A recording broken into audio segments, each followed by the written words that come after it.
Today we shall be making rock bases, and I'm going to show you how to make a very simple rock base for this week. Greater Earth Elemental from Reaper Nurtures. All you need to start is some water, your base, crafting tool, and your clay. This is air hardening clay, so you don't need to oven bake or do anything to it apart from let it dry in a normal room temperature. You can get it in terracotta or white. I will be using a 75mm base today, 3mm thick. This is the clay I'll be using. It's the white version of the air hardening clay, just a small little blob of it. And of course the miniature, which will be the Greater Earth Elemental. And you will also need a little glass of water and a little cloth. Expect to get your hands dirty. So what I'm doing first is I'm taking the clay and I'm making rock formation for my earth elemental to go on. So all I'm doing is moving the clay onto the base and working out sizes to begin with and how I want my rocks to look.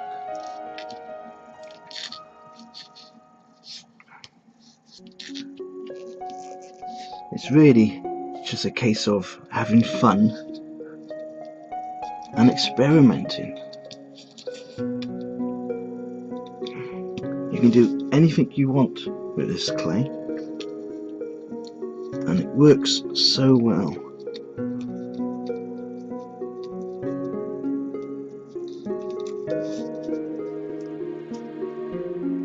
I like to build layers just like with a rock formation.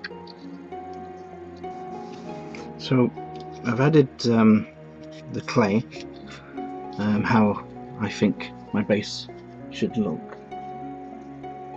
Let's see it. It's so simple. All I've done is added little blobs of clay and layered them. And if you can see, if the base of the miniature, I've made it flat on the top. So I got a platform to put the miniature on. So the miniature will be like this.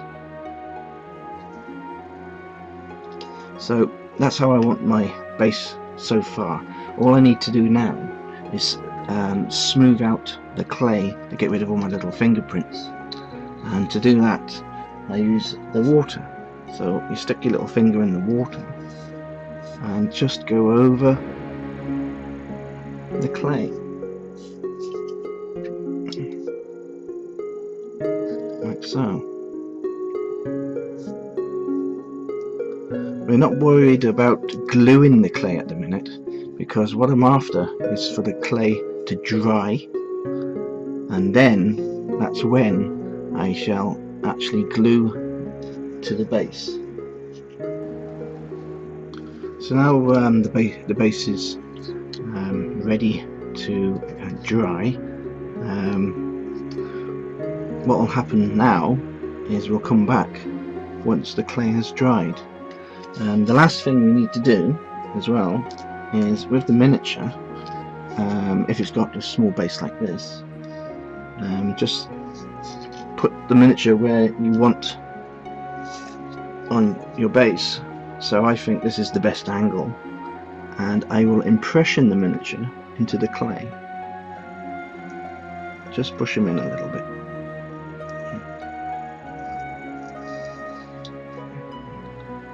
And now I shall take him out. There you go. It's just for reference for when I do the next stage. What will happen in the next stage is all along the bottom I'll be adding gravel, and of course once the clay is dried this will come off, and then I can PVA glue the clay back on, and we'll come back once that's all dried and I'll show you the next stage.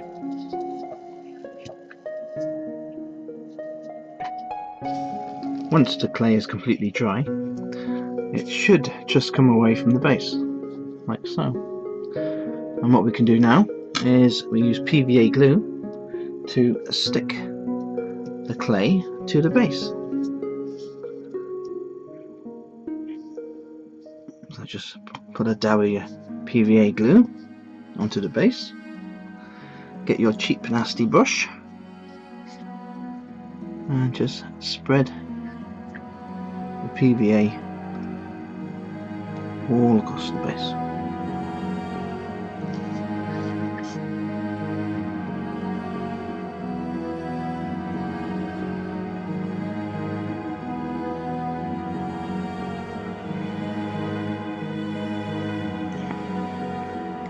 What we'll also be doing is we'll be adding the gravel to the base too.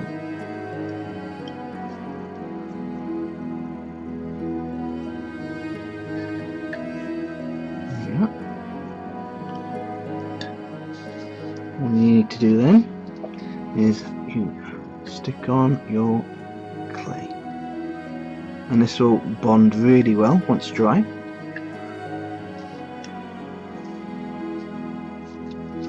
Now I have a little tub of my gravel from the seaside, which I showed you in earlier videos, and all I'm going to do now is sprinkle the gravel on the rest of the model.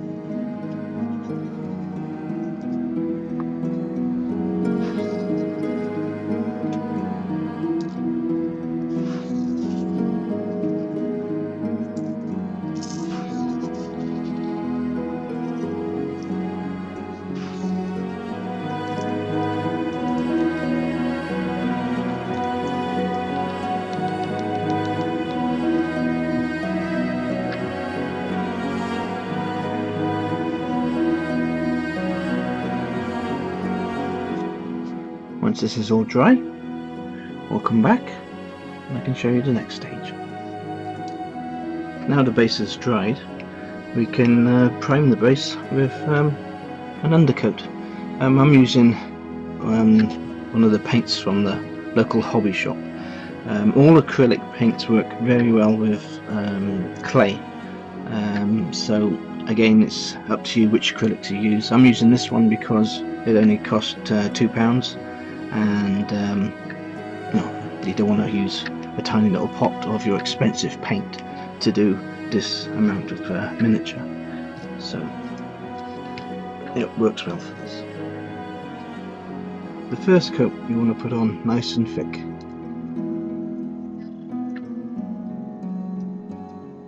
Just cover the whole model.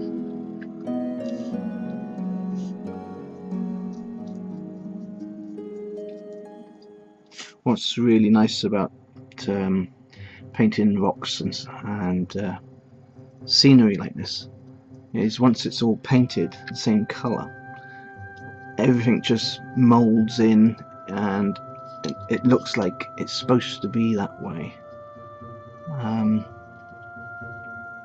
It really does enhance the miniature having a nice base, and it's one of my favourite things to do for miniatures, is making the bases, because they all become unique to my work, and makes it special for me. It's all good and well painting all the miniatures, but when you actually make something or craft something yourself, it really makes that miniature much more special.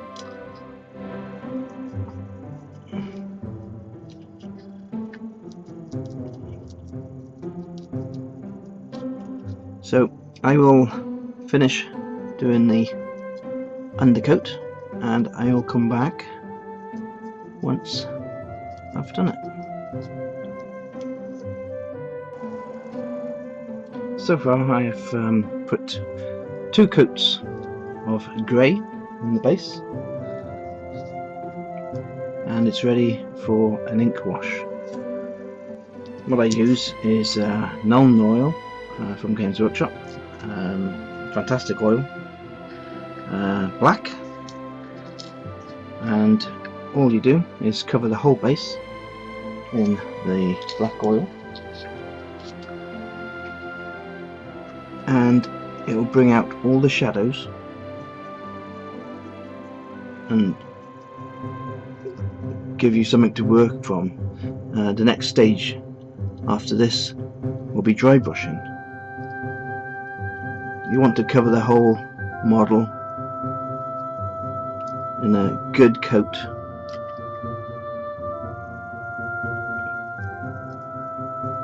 of the ink wash, so the whole model's nice and coated. All the oil will then flow into all the recesses.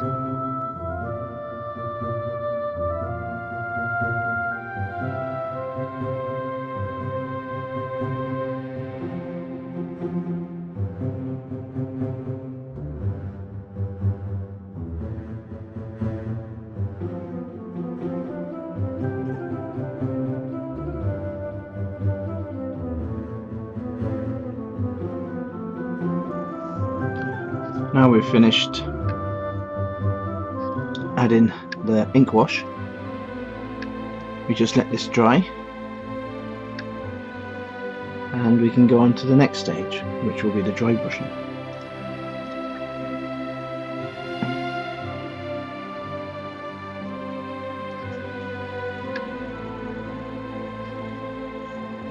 Now the ink wash is dry, we can move on to the next stage, which is the dry brushing. As you can see, it's already looking rather good. The black ink wash has got into all the recesses and is giving good shadows. Now with the dry brushing, we'll be able to highlight the rocks. I'm going to be using the Terminator Stone from Games Workshop, which is a dry brush paint, and we'll make a start on that. First thing we do is put some paint on the brush and take off the excess on the tissue, and then go over the whole model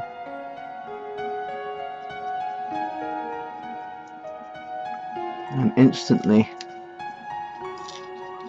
highlights will appear.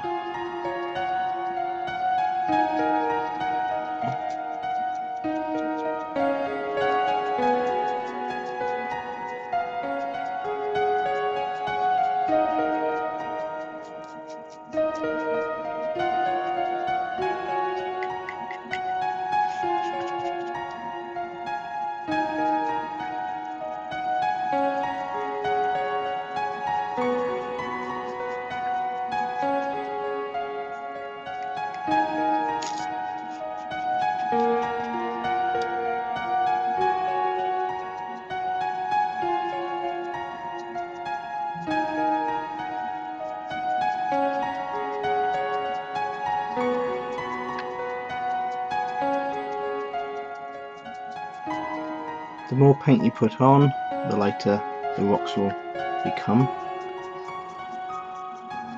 Now I've finished my dry brushing, and we can move on to the next stage, and I'm going to add some brown ink to the rocks, and I'm using Agrax Surfshade by Games Workshop, another fantastic ink, and we shall cover the rocks in this. All you're doing is going over the parts of the rock. I'm just dabbing it on, but only in sections, not the whole model. Just like real rocks, you have different colour variations, and follow the lines of the rock.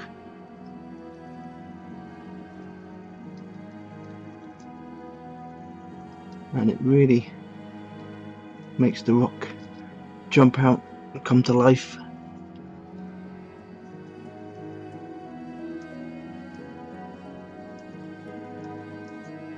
So you're not covering the whole thing, just dabbing on the ink in certain places just to help with the highlights and give a nice effect.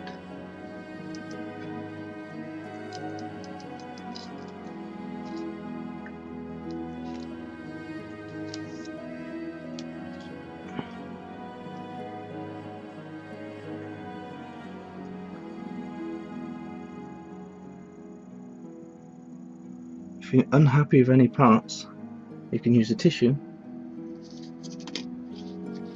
to just dab off the excess, and you can blend it with the tissue into the rock to give a better effect. You also take away the excess ink.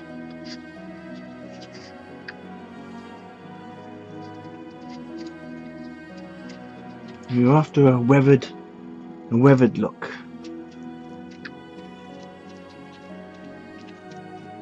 There you go.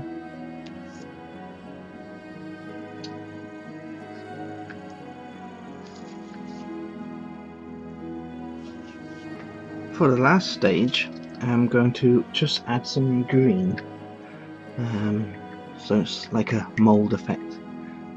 So I'm using Nurgling green, another dry brush paint from Games Workshop. You can use any green, and use you don't need specialist dry brush paint. You can use any acrylic paints and just do exactly the same as you would for dry brushing, and that is take your paint, take off the excess, and just add to your base.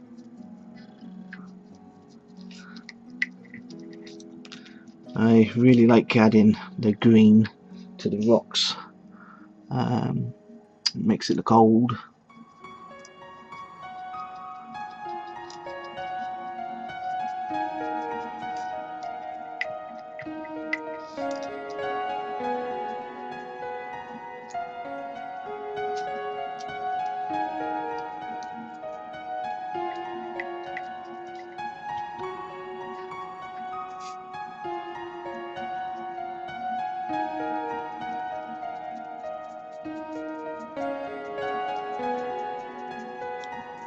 It gives lovely colours.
For the last stage, I have added the Greater Earth Elemental and painted him in the same colour scheme as I've done the rocks,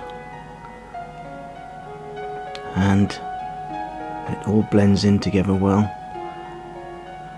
and complements each other. The rocks complement the Earth Elemental, and the Earth Elemental complements the rocks.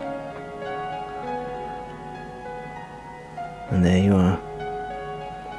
Nice easy way to make rock bases.